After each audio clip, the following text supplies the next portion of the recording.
Friends, మన విధిరాతలో ఉన్న దాని నుండి తప్పించుకోవటం ఎవరి తరం కాదు అని అందరికీ తెలిసిందే కదా. అయితే ఈరోజు మనం తెలుసుకోబోయే ఈ కథ అనేది ఒక పండితుడు మరియు ఒక యమదూతకు సంబంధించిన కథ. ఈ కథ అనేది చాలా అద్భుతంగా ఉంటుంది.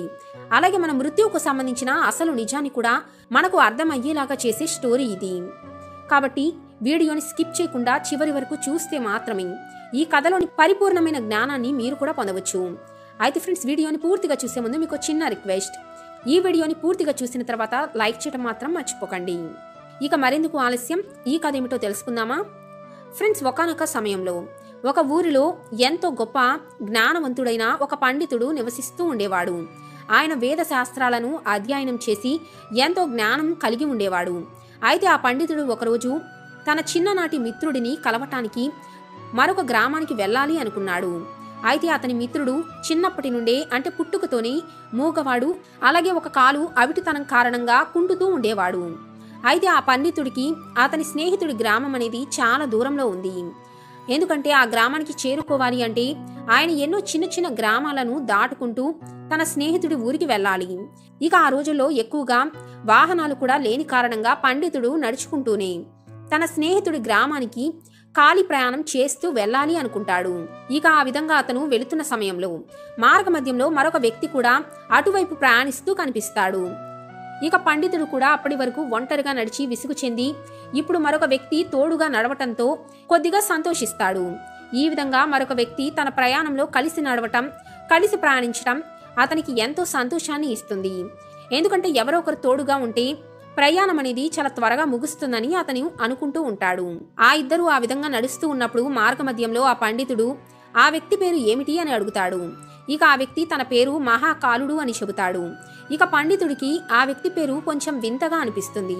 అయినా కూడా ఆ వేద బ్రాహ్మణుడు ఆ వ్యక్తి పేరు గురించి ఇంకేమీ అడగటం సరైనది కాదని అనుకుంటాడు. ఈ విధంగా పండితుడు మరియు ఆ వ్యక్తి ఇద్దరు కలిసి నెమ్మదిగా వారి ప్రయాణంలో నడుస్తూ ఉంటారు. అయితే అప్పుడే వారి మార్గంలో ఒక గ్రామం అనేది వస్తుంది. ఇక అప్పుడు మహాకాలుడు పండితుడితో ఈ విధంగా అంటాడు, ఓ బ్రాహ్మణుడా, మీరు ముందుకు వెళుతూ ఉండండి. నాకు ఈ గ్రామంలో కొద్దిగా పని ఉంది. నేను ఈ గ్రామంలో ఒకరికి సందేశం ఇవ్వాల్సి ఉంటుంది. ఆ తర్వాత మళ్ళీ నేను మిమ్మల్ని మీ ప్రయాణంలో కలుస్తానని చెబుతాడు. ఇక పండితుడు కూడా సరే అని చెప్పి ముందుకు నడుస్తాడు. ఆ తరువాత ఆ గ్రామంలో ఒక మనిషిని ఒక గేదె పొడిచి చంపిందనే వార్త అనేది ఊరంతా వ్యాపిస్తుంది. ఇక ఆ గేదె ఆ వ్యక్తిని చంపిన వెంటనే మహాకాలుడు కొద్దిసేపటికే పండితుడితో కలిసి మళ్ళీ నడవటం మొదలు పెడతాడు. ఈ విధంగా ఆ ఇద్దరు నడుచుకుంటూ ఆ గ్రామం పొలిమేర వరకు చేరుకుంటారు. అయితే అక్కడే ఒక చిన్న గుడి అనేది కనిపిస్తుంది. ఇక అక్కడ బస చేయటానికి ఏర్పాటు కూడా బాగుంటుంది. దీంతో పండితుడు వెంటనే తన స్నేహితుడి గ్రామం ఇంకా అక్కడికి చాలా దూరంలో ఉంది కాబట్టి, అసలే రాత్రి సమయం కూడా కాబోతుంది కాబట్టి ఈ విధంగా అనుకుంటాడు, ఇంకొద్దిసేపట్లో రాత్రి కాబోతుంది. మనం ఇప్పటికే రోజంతా నడిచి పూర్తిగా అలసిపోయాం కదా, అంతేకాకుండా నాకు చాలా ఆకలిగా కూడా ఉంది. ఇక ఈ గుడిలో భోజనం ఏర్పాట్లు కూడా ఉన్నాయి కాబట్టి మనం ఇక్కడే భోంచేసి విశ్రాంతి తీసుకుందామని మహాకాలుడితో కూడా చెబుతాడు. ఆ తర్వాత పొద్దునే మనం హాయిగా మళ్ళీ తిరిగి ప్రయాణం మొదలు పెట్టవచ్చు కదా అని అంటాడు. ఆ మాటలు విని మహాకాలుడు కూడా సరే అని అంటాడు. ఇక పండితుడు భోజనానికి సిద్ధమవుతున్న సమయంలో మహాకాలుడు, ఓ బ్రాహ్మణుడా, మీరు అంతలో భోజనం చేస్తూ ఉండండి. నాకు ఈ ఊళ్ళో కొంతమందికి కొన్ని ముఖ్యమైన వస్తువులు ఇవ్వాల్సి ఉంది. మీరు భోజనం చేసి విశ్రాంతి తీసుకోండి. ఈలోపు నేను వెళ్ళి నా పని పూర్తి చేసుకుని వస్తానని చెప్పి వెళ్ళిపోతాడు. ఇక ఆ విధంగా మహాకాలుడు అక్కడి నుండి వెళ్లిపోయిన వెంటనే మరి కాసేపటికే ఆ గ్రామం మొత్తం కూడా పొగలు, అగ్నిమంటలు వ్యాపించి ఉంటాయి. ఇక చూస్తూ ఉండగానే ఆ గ్రామం మొత్తం కూడా అగ్నికి ఆహుతైపోతూ కనిపిస్తుంది. ఇక పండితుడికి నిజంగా ఆ సంఘటన చూసి ఎంతో ఆశ్చర్యంగా అనిపిస్తుంది. ఇక వెంటనే అతని మనసులో ఒక ఆలోచన కూడా వస్తుంది. ఈ మహాకాలుడు ఏదో పని ఉందని ఏ గ్రామంలోకి వెళ్లి అడుగు పెడుతున్నా కూడా ఆ ప్రాంతమంతా కూడా ఏదో హానిలాగా జరుగుతుంది. నిజంగా ఇదంతా ఏదో తప్పుగా నాకు అనిపిస్తుంది. మహాకాలుడికి సంబంధించిన ఏదో రహస్యం దాగి ఉందని నాకు అనిపిస్తుందని పండితుడికి అనిపిస్తుంది. ఇక కాసేపటికి మహాకాలుడు తిరిగి వస్తాడు. కానీ పండితుడు తన మనసులో ఉన్న విషయాన్ని మహాకాలుడితో చెప్పడు. తిరిగి ఉదయాన్నే వారిద్దరూ మళ్ళీ తమ గమ్యం వైపు నడవటం ప్రారంభిస్తారు. ఇక మళ్ళీ వారికి కొద్ది దూరంలో మరొక గ్రామం అనేది వస్తుంది. అప్పుడు మళ్ళీ మహాకాలుడు పండితుడితో ఈ విధంగా అంటాడు, ఓ బ్రాహ్మణుడా, మీరు ముందుకు వెళుతూ ఉండండి. నేను మిమ్మల్ని కొంచెం దూరంలో కలుస్తాను. ఈ ఊళ్ళో కూడా నాకు కొన్ని ముఖ్యమైన పనులు ఉన్నాయి. కాబట్టి నేను నా పనిని పూర్తి చేసి మిమ్మల్ని కొంచెం దూరంలోనే కలుస్తానని అంటాడు. ఇక ఆ విధంగా చెప్పి మహాకాలుడు మరొక దారి వైపు వెళ్లటం ప్రారంభిస్తాడు. అయితే ఈసారి పండితుడు తన గమ్యం వైపు వెళ్లకుండా అక్కడే నిలబడిపోతాడు. దానికి బదులుగా అతను అక్కడే నిలబడి అసలు మహాకాలుడు ఎటువైపు ఎందుకు వెళుతున్నాడో తెలుసుకోవాలి అనుకుంటాడు. ఎందుకంటే ఈ మహాకాలుడు అసలు ఎక్కడికి వెళుతున్నాడు, ఏం చేస్తున్నాడు, ఈ విషయం గురించి తెలుసుకోవాలి అనుకుంటాడు. అప్పుడే పండితుడికి కొంతమంది ప్రజలు అరుస్తూ ఆర్తనాదాలు చేస్తున్న అరుపులనేవి వినిపిస్తాయి. ఇక అప్పుడే అక్కడ ఒక వ్యక్తి పాము కాటుకు గురయ్యాడని, అతను చనిపోయాడని పండితుడికి తెలుస్తుంది. అదే సమయంలో మహాకాలుడు మళ్ళీ నా పని పూర్తయింది, పద బ్రాహ్మణుడా అని పండితుడి వద్దకు వస్తాడు. ఇక జరిగిన సంఘటన గురించి తెలుసుకున్న పండితుడు ఈసారి తట్టుకోలేకపోతాడు. వెంటనే ఆ బ్రాహ్మణుడు మహాకాలుణ్ణి ఈ విధంగా అడుగుతాడు. ఓ మహాకాల, నువ్వు ఏ గ్రామంలో ఏ ప్రదేశంలో అడుగు పెడుతున్నావు? అక్కడ ఖచ్చితంగా ఏదో ఒక నష్టం జరుగుతుంది. మీరు దయచేసి నాకు అసలు నిజాన్ని చెప్పగలరా? ఈ విధంగా అసలు ఎందుకు జరుగుతుంది? అప్పుడు మహాకాలుడు ఈ విధంగా జవాబిచ్చాడు. ఓ బ్రాహ్మణుడా, నువ్వు నిజంగానే చాలా గొప్ప జ్ఞానవంతుడివి. అందుకే నీతో కలిసి నడవటం నేను మొదలుపెట్టాను.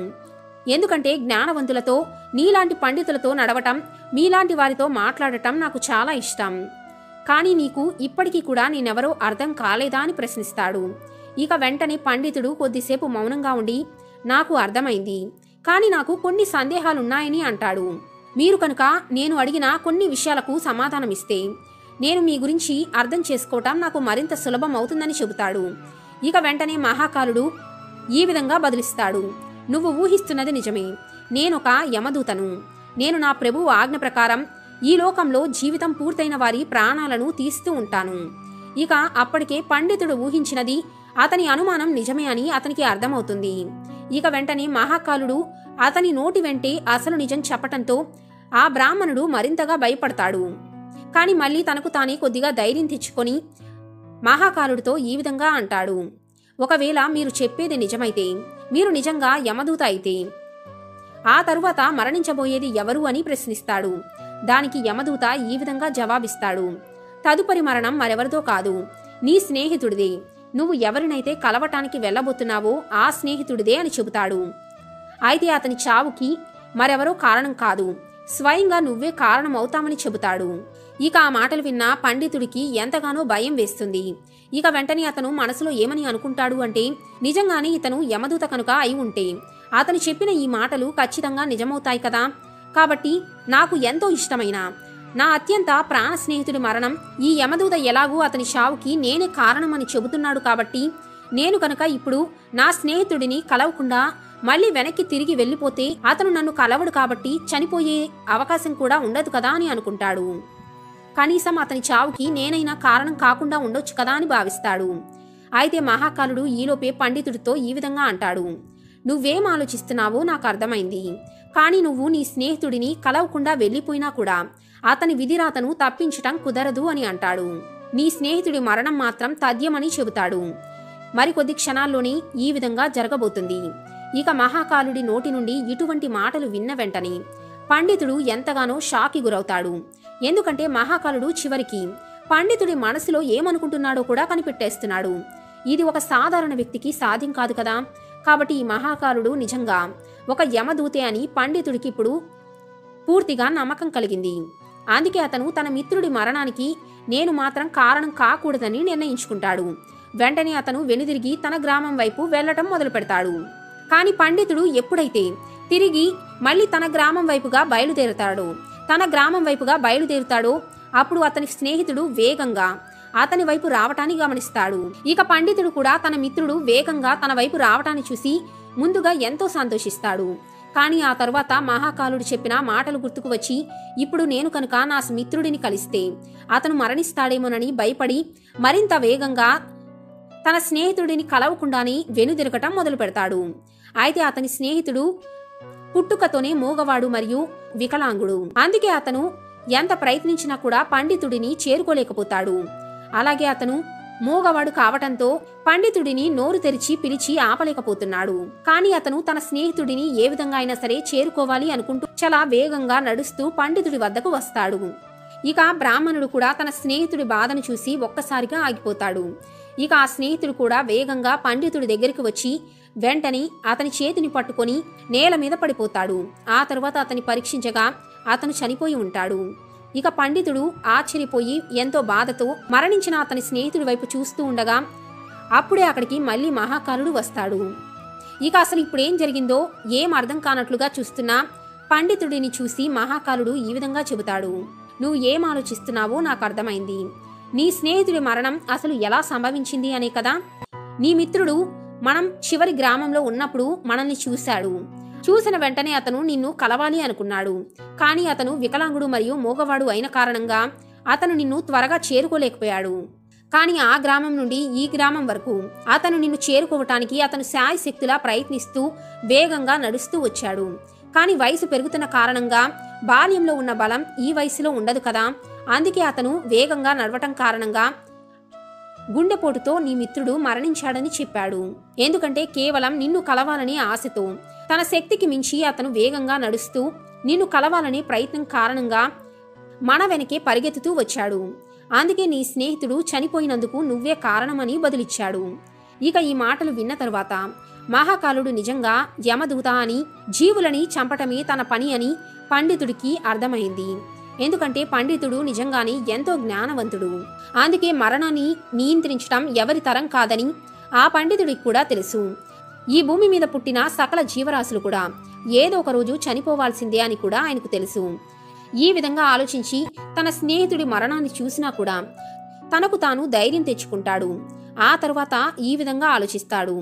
అదేమిటి అంటే ఇప్పుడు పండితుడు స్వయంగా తన మరణం గురించి తెలుసుకోవాలి అనుకుంటాడు. అందుకే ఆయన మహాకాలుడితో ఈ విధంగా అంటాడు. ఇప్పుడు నా స్నేహితుడు చనిపోయాడు.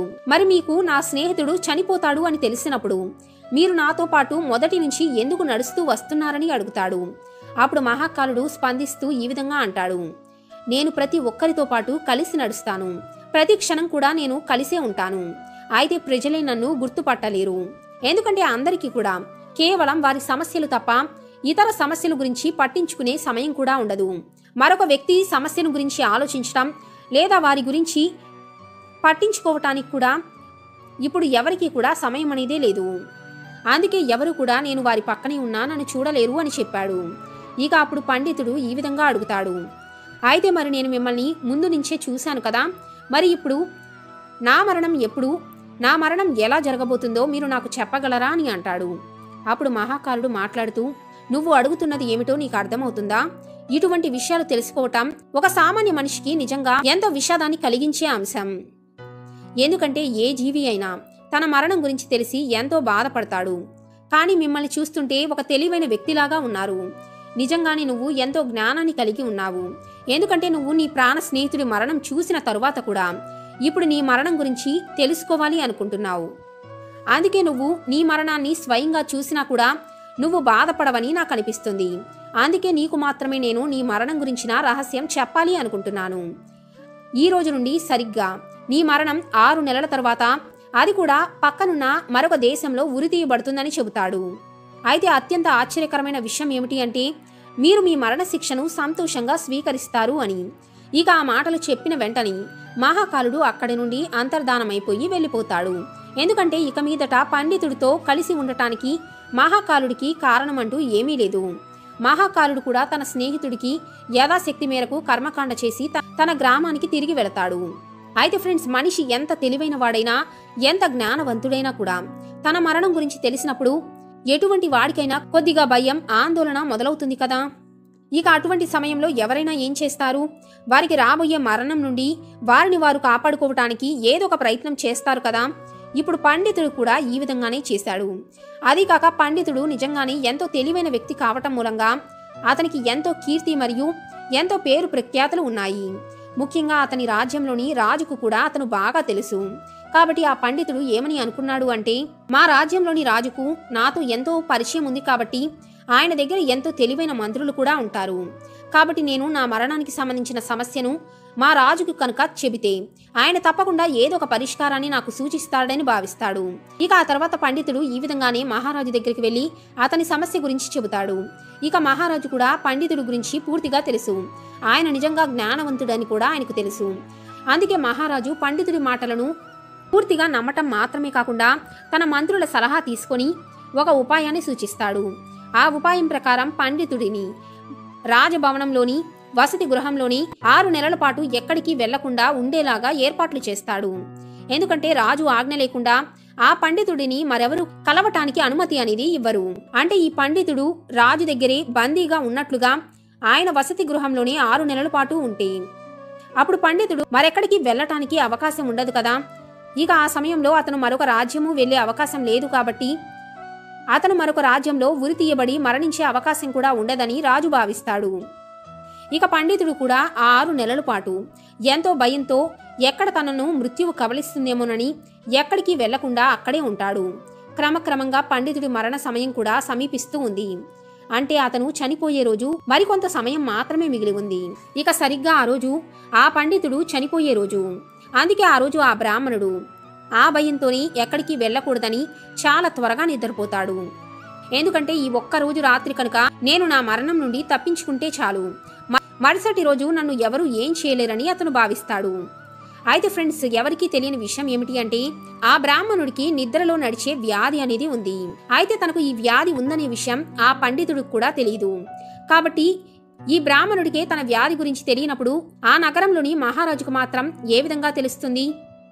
అసలే ఆ రోజు తను మరణించే రోజు అని పండితుడికి బాగా తెలుసు. కాబట్టి ఆ రోజు అతను తీవ్ర ఆందోళన, తీవ్ర భయానికి గురవటం కారణంగా అతను నిద్రపోయినా కూడా మళ్ళీ అతని వ్యాధి అనేది మొదలైంది.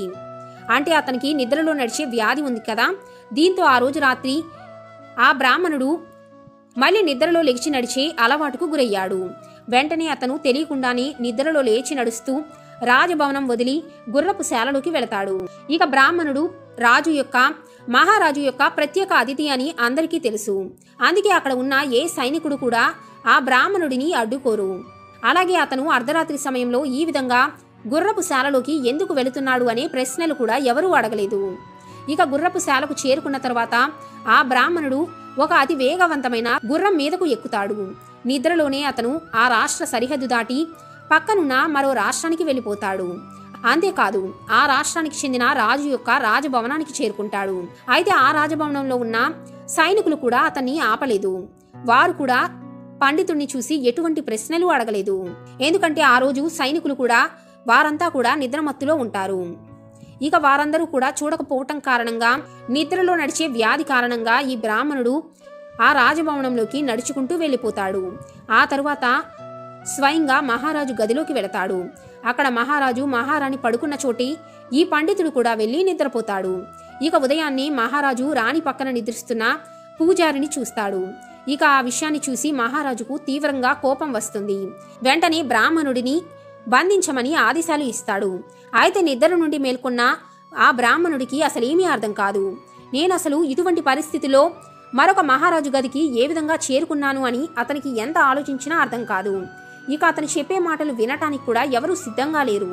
ఇక ఆ తరువాత సైనికులు బ్రాహ్మణుడిని ఆధీనంలోకి తీసుకొని రాజు యొక్క ఆస్థానానికి అతన్ని తీసుకొని వెళ్తారు.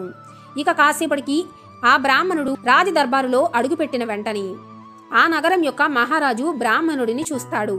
ఇక అతన్ని చూసిన వెంటనే వెంటనే కోపం వస్తుంది.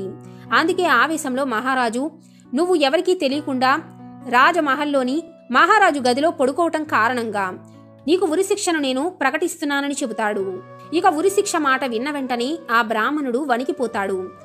అయినా సరే ఆ తరువాత అతను కొంత ధైర్యాన్ని తెచ్చుకొని మహారాజుతో ఈ విధంగా అంటాడు, మహారాజా, నేను నిజంగా మీ రాజభవనానికి ఎలా చేరుకున్నానో నాకు తెలీదు. నేను మీ గదికి ఎలా వచ్చానో కూడా నాకు నిజంగా తెలీదు. నేను వచ్చానంటే సరే, కానీ నేను వస్తున్న సమయంలో మీ రాజ్యంలో కానీ మీ రాజభవనంలోని సైనికులెవరూ కూడా నన్ను ఎందుకు ఆపలేదో కూడా నాకు తెలీదు. కానీ ఈరోజు నేను చనిపోబోతున్నాననే విషయం మాత్రం నాకు తెలుసు. నా విధిరాత ప్రకారమే ఇది జరగబోతుందని కూడా నాకు తెలుసు అని చెబుతాడు. ఇక బ్రాహ్మణుడి మాటలు విన్న వెంటనే మహారాజుకు ముందు కొంచెం వింతగా అనిపిస్తుంది. ఇక ఆ విషయాన్ని ఆయన ప్రశ్నిస్తారు. ఏమిటి పండితుడా, ఈరోజు నువ్వు చనిపోతావని నీకు ముందే తెలుసా? నువ్వు నాతోని పరిహాసాలు ఆడుతున్నావా? అసలు నువ్వు నాతో ఏం చెప్పదలుచుకున్నావు? ఇక రాజు అడిగిన ప్రశ్నకు పండితుడు ఈ విధంగా సమాధానమిస్తాడు. తన జీవితంలో గత 6 నెలల క్రితం జరిగిన సంఘటన మొత్తాన్ని వివరిస్తాడు. మహారాజా, నాలో కూడా ఒక సామాన్య వ్యక్తికి ఉండే అంత ధైర్యం లేదు. ఎందుకంటే నా మరణం గురించి తెలుసుకున్న వెంటనే నేను కూడా భయభ్రాంతులకు గురయ్యాను. కానీ నేను ఎంత ప్రయత్నించినా కూడా నా విధిరాత నుండి తప్పించుకోలేకపోయాను. ఇప్పుడు రాజుగదిలో, అది కూడా మహారాణి పక్కనే ఉన్నప్పుడు ఇక్కడ ఎలా పడుకున్నానో కూడా తెలీదు. ఇక ఆ బ్రాహ్మణుడి మాటల్లో మహారాజుకు కొంచెం నిజాయితీ కనిపిస్తుంది. అతను అబద్ధాలు చెప్పటం లేదని అనిపిస్తుంది. కానీ మళ్ళీ ఆయన ఏమని ఆలోచిస్తాడు అంటే, ఈ పండితుడు నిజంగా తెలివైనవాడు అయి ఉంటే అతని మరణం నుండి తప్పించుకోవటానికి ఈ విధంగా ఏదైనా కట్టుకథ అల్లి నాకు చెబుతున్నాడా అని భావిస్తాడు. అందుకే మహారాజు మళ్ళీ బ్రాహ్మణుడితో ఈ విధంగా అంటాడు, ఓ పండితుడా, నువ్వు చెప్పిన మాటలో ఎంతవరకు నిజముందో నాకు పూర్తిగా తెలీదు. ఆ మహాకాలుడు చెప్పినట్లుగా ఈ రోజే నువ్వు చనిపోయే రోజు అయితే ఖచ్చితంగా నేను అతని చెప్పినట్లుగా నీ చావుకు కారణం కాదలుచుకోలేదు. కానీ పొరపాటున కూడా నువ్వు ఇప్పుడు చెప్పిన ప్రతి మాట కూడా అవాస్తవమని తేలితే అప్పుడు మాత్రం ఖచ్చితంగా ఈరోజు నీ మరణం తథ్యం. దానికి కూడా కారణం నేనే అవుతానని చెబుతాడు. ఇక పండితుడు చెప్పిన మాటలు నిజమో కాదో తెలుసుకోవటానికి ఆ నగరంలోని మహారాజు ఏం చేస్తాడు అంటే, ఆ పక్క రాజ్యంలోని రాజు ఎలాగూ అతనికి మిత్రుడే కాబట్టి వెంటనే కొంతమంది సైనికులను ఆ రాజ్యానికి ఒక లేఖ ఇచ్చి పంపిస్తాడు. ఈ పండితుడు చెప్పిన మాటల్లో నిజాయితీ ఎంత ఉందో తెలుసుకోవటానికి రుజువులు పంపమని కోరుతాడు. ఇక సాయంత్రానికి ఆ రాజ్యానికి పంపిన సైనికులు తిరిగి వస్తారు. అదేవిధంగా వారు ఏమని చెబుతారు అంటే, మహారాజా, ఈ బ్రాహ్మణుడు చెప్పేది పూర్తిగా నిజం. ఎందుకంటే పక్క రాజ్యానికి చెందిన మహారాజు ఈ పూజారిని సురక్షితంగా ఉంచటానికి తన సొంత రాజభవనంలోని అన్ని ఏర్పాట్లు చేశారట. గత 6 నెలలుగా ఈ బ్రాహ్మణుడు మహారాజు అతిథిగా అక్కడే నివసిస్తున్నారు. కానీ నిన్న రాత్రి నుండి బ్రాహ్మణుడు ఆయన గదిలో మాయమైనట్లుగా వారికి తెలిసింది. ఆ తర్వాత ఈ బ్రాహ్మణుడు మన రాజ్యానికి ఏ విధంగా చేరుకున్నారో వారికి కూడా తెలియదని చెప్పారు. అందుకే ఆ రాజ్యానికి చెందిన మహారాజు చెప్పిన వివరాల ప్రకారం ఈ బ్రాహ్మణుడిని ఉరితీయటం, శిక్షించటం సరికాదని వారు చెప్పారు. ఇక ఈ సంఘటన గురించి తెలుసుకున్న వెంటనే మహారాజుకు ఇప్పుడు మరొక కొత్త సమస్య అనేది వచ్చింది. ఎందుకంటే మహారాజుకి బ్రాహ్మణుడు చెప్పేది అని నిజమని తెలియకముందే అతనికి మరణ శిక్ష విధించడం జరిగింది. ఇక ఇప్పుడు కనుక బ్రాహ్మణుడు చెప్పేది నిజమైతే అతని ఉరిశిక్ష విధించటం తగదు. కానీ పూజారిని ఉరి తీయకపోతే అప్పుడు రాజు శాసనానికి, ఆయన చెప్పిన మాటకు అవమానానికి గురవుతాడు. ఇక ఆయన చెప్పినట్టుగా ఈ శిక్షను గౌరవిస్తే అప్పుడు పూజారి అకారణంగా చనిపోతాడు. ఇక ఈ సందిగ్ధ అవస్థ గురించే మహారాజు తన మంత్రులందరితో కాసేపు చర్చిస్తాడు. ఇక అప్పుడు మంత్రులు ఏమని సూచిస్తారు అంటే, మహారాజా, దీనికి ఒకే ఒక్క ఉపాయం ఏమిటి అంటే, మీరు ఇచ్చిన ఆజ్ఞ మేరకు ఈ పూజారిని మీరు ఒక పచ్చిగా ఉన్న తాడుతో ఉరి తీయండి. అప్పుడు మీరు ఇచ్చిన ఆదేశానికి మీ మాటకు కూడా గౌరవించినట్లు అవుతుంది.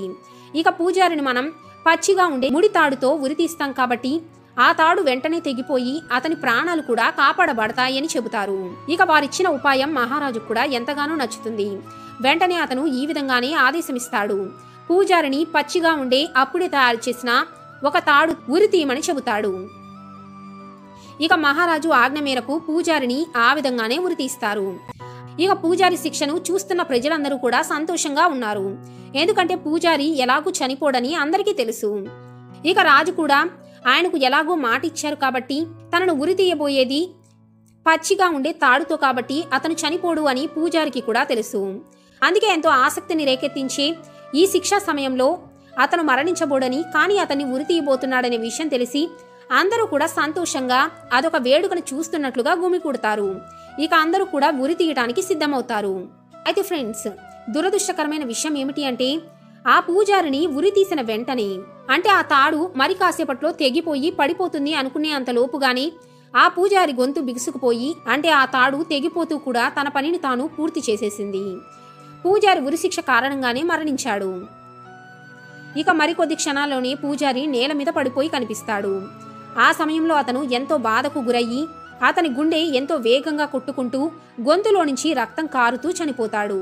ఇక పూజారి ఆ విధంగా మరణించటం చూసి అక్కడ వాతావరణం పూర్తిగా భయాందోళనగా మారిపోతుంది. అందరూ ఒక్క మాట కూడా మాట్లాడకుండా షాక్కి గురవుతారు. జరిగిన సంఘటన చూసి అక్కడున్న ప్రతి ఒక్కరూ కూడా ఆశ్చర్యపోతారు. ఎందుకంటే ఒక పచ్చితాడు కారణంగా పూజారి చనిపోవటం చూసి అందరూ నిజంగా భయాందోళనలకు గురవుతారు.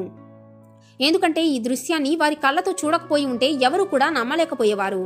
ఒక బలహీనమైన తాడు ఒక మనిషి ప్రాణాన్ని ఏ విధంగా తీయగలదు? కానీ బ్రాహ్మణుడి విషయంలో ఈ సంఘటన పూర్తిగా నిజంగా జరిగింది. ఒక తాడు తెగిపోయే ముందు కూడా అతని ప్రాణాల్ని తీసి తన పని తాను చేసుకుపోయింది. అంటే అతని విధి రాతలో ఏం రాసి ఉందో ఆ ప్రకారంగానే జరిగింది. అతను ఎన్ని జాగ్రత్తలు తీసుకున్నా, ఎన్ని ఉపాయాలు పాటించినా కూడా విధి రాతను తప్పించుకోవటం ఎవరి తరం కాదు అని ఈ సంఘటన బట్టి అర్థమైంది కదా. ఎందుకంటే మన తలరాతలో ఏం రాసి ఉందో అది అనుభవించి తీరాల్సిందే. దాన్ని తప్పించుకోవటానికి మనం ఎన్ని ప్రయత్నాలు చేసినా ఏం చేయలేం. ఈ సంఘటనలో కూడా అదే జరిగింది. అందుకే ఆ భగవంతుడు కూడా మన భవిష్యత్తును తెలుసుకునే సామర్థ్యాన్ని మనకివ్వలేదు. ఈ విధంగా కనుక మన భవిష్యత్తు మనకు ముందే తెలిసిపోతే మనం అదే విధంగా మన జీవితాన్ని జీవించాలి అనుకుంటాం, అది కూడా మెరుగైన మార్గంలో. ఈ విధంగానే ఈ పూజారి కూడా ఆలోచించాడు. ఎందుకంటే పూజారి కనుక యమదూతను అతని మరణం గురించి అడగకుండా ఉంటే ఆయన 6 నెలల్లో చనిపోతాడు అనే విషయం ఖచ్చితంగా పూజారికి తెలిసి ఉండకపోవచ్చు. ఎందుకంటే పూజారి తన మరణం గురించి తెలుసుకున్నా ఏం చేశాడు? ఈ 6 నెలల పాటు ఒక బందీలాగానే ఆయన వసతి గృహంలోనే ఉండిపోయాడు కదా. ఈ 6 నెలల పాటు కూడా తన మృత్యువు ఎప్పుడు వస్తుందా అన్న భయంతోనే జీవించాడు. దీంతో అతను ఒక సాధారణ జీవితాన్ని గడపటమే మర్చిపోయాడు. కానీ ఆ విధంగా కాకుండా అతను కనుక తన మృత్యువు గురించి ముందుగా తెలుసుకోకపోయి ఉంటే ఈ 6 నెలలు కూడా ఆయన ఎప్పటిలాగానే ఎంతో జ్ఞానాన్ని సంపాదిస్తూ ఒక ప్రశాంతమైన జీవితాన్ని గడుపుతూ తన మృత్యువును ఎటువంటి భయాందోళనలు లేకుండా అనుభవించి ఉండేవాడు కదా. మరి ఈ కథ గురించి తెలుసుకున్న తర్వాత మీకేమనిపించింది? విధిరాత నుండి తప్పించుకోవటం ఎవరి వల్ల కాదు అని మీరు కూడా ఒప్పుకుంటున్నట్లయితే ఈ వీడియోను లైక్ చేసి మీ అభిప్రాయాలను కామెంట్ రూపంలో తప్పకుండా తెలియచేయండి.